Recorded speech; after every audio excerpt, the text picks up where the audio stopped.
Hello friends, welcome to Jenny cooks. Friends, இன்றைக்கி ஒரு chutney recipe தான் நம்ம பார்க்க போகிறோம். இந்த சட்னி தோசைக்கு ரொம்ப அருமையாக இருக்கும். இந்த சட்னி செஞ்சிங்கன்னா வேறு எந்த சட்னியுமே விருப்பப்பட மாட்டீங்க. அவ்வளோ டேஸ்ட்டாக இருக்கும். நீங்கள் கண்டிப்பாக ட்ரை பண்ணுங்கள். அடிக்கடி செய்ய தோணும்.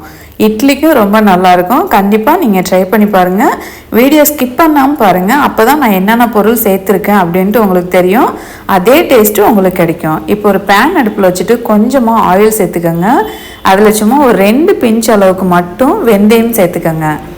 அதிகமாக சேர்க்க வேண்டாம். சும்மா அந்த ஃப்ளேவருக்காக. இந்த ஃப்ளேவர் இருந்ததுன்னா இந்த சட்னி அவ்வளோ டேஸ்ட்டாக நல்லா வாசனையாக இருக்கும்.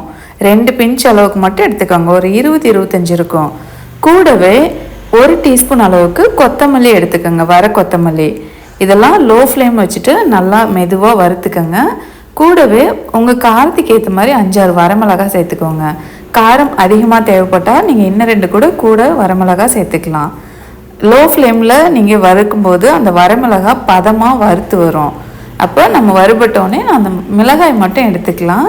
ஏன்னா மற்ற பொருள் சேர்க்கும்போது மிளகாய் அப்படியே கரிஞ்ச மாதிரி ஆயிரும். அதனால் முன்னாடியே எடுத்துக்கலாம். அந்த வெந்தயம் கொத்தமல்லிலாம் அப்படியே இருக்கட்டும். இப்போ ஒரு 5-6 பல் பூண்டை 2ஆக கட் பண்ணிவிட்டு நான் இது கூட சேர்த்துருக்கேன். ஏன்னா அரைப்படாது, அதனால் சின்ன சின்னதாக கட் பண்ணியிருக்கேன். ஒரு சின்ன துண்டு புளியும் இது கூட நீங்கள் சேர்த்துக்கோங்க. சேர்த்துட்டு ஒரு 2 வதக்கினதுக்கு அப்புறமா ஒரு பெரிய வெங்காயம், நல்லா பெரிய சைஸில் இருக்கிற ஒரு வெங்காயம் நல்லா இந்த மாதிரி உதுத்து விட்டு போட்டுக்கோங்க. சீக்கிரமாக நமக்கு வதங்கி வந்துடும். இந்த வெங்காயத்தை நல்லா வதக்கி எடுத்துக்கோங்க. ஏன்னா இந்த சட்னி நான் முன்னாடி சேர்த்துருக்கிற அந்த வெந்தயம் கொத்தமல்லி இந்த வெங்காயம் நல்லா வதங்கணும். இதுதான் ரொம்ப முக்கியம். இது கண்டிப்பாக நீங்கள் செய்யுங்க. அப்போ தான் ரொம்ப டேஸ்ட்டாக இருக்கும். கூடவே ஒரு 1/4 மூடி தேங்காய் அல்லது 1/4 மூடி அளவு தெரியலனா நீங்கள் துருவி ஒரு 4 டேபிள் ஸ்பூன் அளவுக்கு சேர்த்துக்கோங்க. இது கூட சேர்த்துட்டு இந்த தேங்காயும் சேர்த்து வதக்கிக்கலாம். சும்மா ஒரு 30 செகண்ட் அந்த மாதிரி நீங்கள் வதக்குனீங்கன்னா போதும். கூடவே ஒரே ஒரு தக்காளி சேர்த்துக்கோங்க. அதிகமாக தக்காளி சேர்க்க வேண்டாம். ஒரு தக்காளி மட்டும் சேர்த்துக்கலாம்.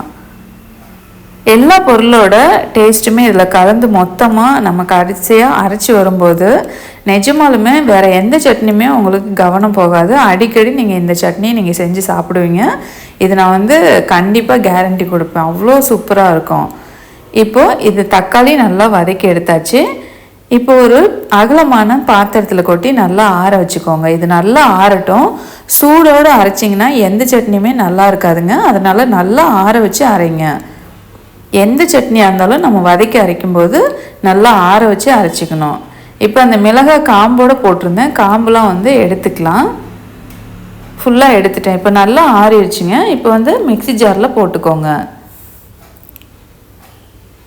நான் இப்போ எடுத்துருக்கிற அளவு பார்த்திங்கன்னா ஒரு 4 பேர் நல்லா தாராளமாக சாப்பிட்லாம். இந்த சட்னி மட்டுமே வச்சு சாப்பிட்ற மாதிரி இருந்தால்.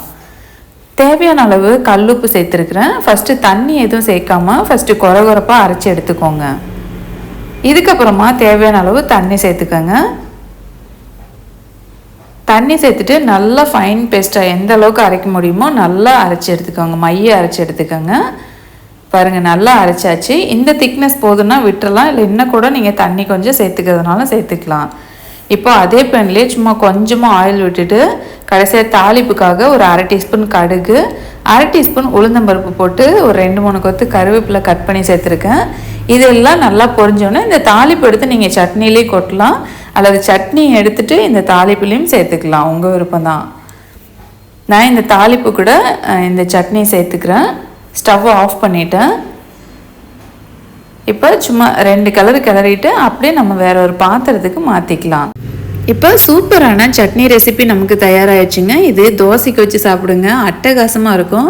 நீங்களே எனக்கு கமெண்ட் பண்ணுவீங்க. ஏற்கனவே 5 வருஷத்துக்கு முன்னாடி இதே வீடியோவை நான் போட்டிருக்கேன். இது கொஞ்சம் சேஞ்ச் பண்ணி இந்த வீடியோ போட்டிருக்கேன். இந்த சட்னி சூப்பராக இருந்தது. அந்த சட்னிக்குமே பார்த்திங்கன்னா எவ்வளோ கமெண்ட் சூப்பராக இருக்குன்னு சொல்லியிருந்தாங்க. கண்டிப்பாக நீங்களும் இந்த சட்னி ட்ரை பண்ணுங்கள். இந்த சட்னி உங்களுக்கு பிடிச்சிருந்தா இதுக்கு ஒரு லைக் கொடுங்க. தேங்க்யூ.